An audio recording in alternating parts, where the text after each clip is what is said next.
Hi. ஒரு ஒரு சில வேர்ட்ஸும் சரி, சில விஷயத்த நம்ம அதிகமா ரிப்பீட்டடா பேச, பேச அது எந்த அளவுக்கு நம்மள இன்ஃப்ளூயன்ஸ் பண்ணுது அப்படிங்கிறத நம்ம நெறைய விஷயத்துல நம்ம பார்த்திருப்போம், தெரிஞ்சிருந்திருப்போம். இப்போ நம்ம உதாரணத்துக்கு நம்ம Instagramலயே ஒரு விஷயத்த நம்ம பார்க்குறோம் அப்படின்னா, ஒரு சாங் ட்ரெண்ட் ஆகுது. மூவில வந்துட்டு ஒரு சாங் ட்ரெண்ட் ஆகுது அப்படின்னா, அந்த விஷயத்த அதிகமான பேர் வந்துட்டு யூஸ் பண்ணுவாங்க.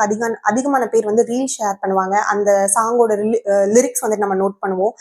அதோட டியூன் நமக்கு புடிச்சு போகும். இந்த மாதிரியான விஷயங்கள் ஓவராலா நெறைய பேர் அத பார்க்க அதால இன்ஃப்ளூயன்ஸ் ஆகி அதால ஈர்க்கப்படுறாங்க, அட்ராக்ட் ஆகுறாங்க. அதே மாதிரி தான் நம்ம லைஃப்லயும் எந்த மாதிரியான விஷயத்த நம்ம அதிகமா பார்க்குறோம் அப்படின்னா, அந்த விஷயத்துக்கு நம்ம ஈஸியா அட்ராக்ட் ஆவோம். அதனால நம்ம எந்த மாதிரி விஷயத்துக்கு நம்மளுக்கு அட்ராக்ட் ஆகணும்னு சொல்லிட்டு நமக்கு ஒரு ஆசை இருக்கோ, அத பத்தின சிந்தனைய நம்ம அதிகமா வளர்த்துக்கணும். இப்போ உதாரணத்துக்கு, நீங்க வந்துட்டு ஒரு பெரிய சரி ஓகே சிம்பிளான விஷயம். நான் ஐஸ்கிரீம் சாப்பிடணும் அப்படின்னு சொல்லிட்டு ஆசைப்படுறேன் அப்படின்னா, ஐஸ்கிரீம் ஓரியன்டடான தாட்ஸ் தானே நீங்க வச்சுப்பீங்க.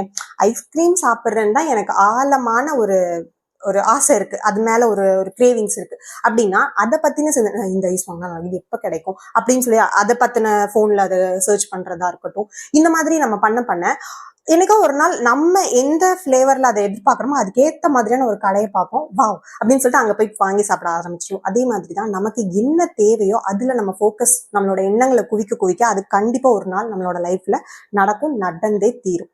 எப்பவுமே பாசிட்டிவா இருங்க. பாய்.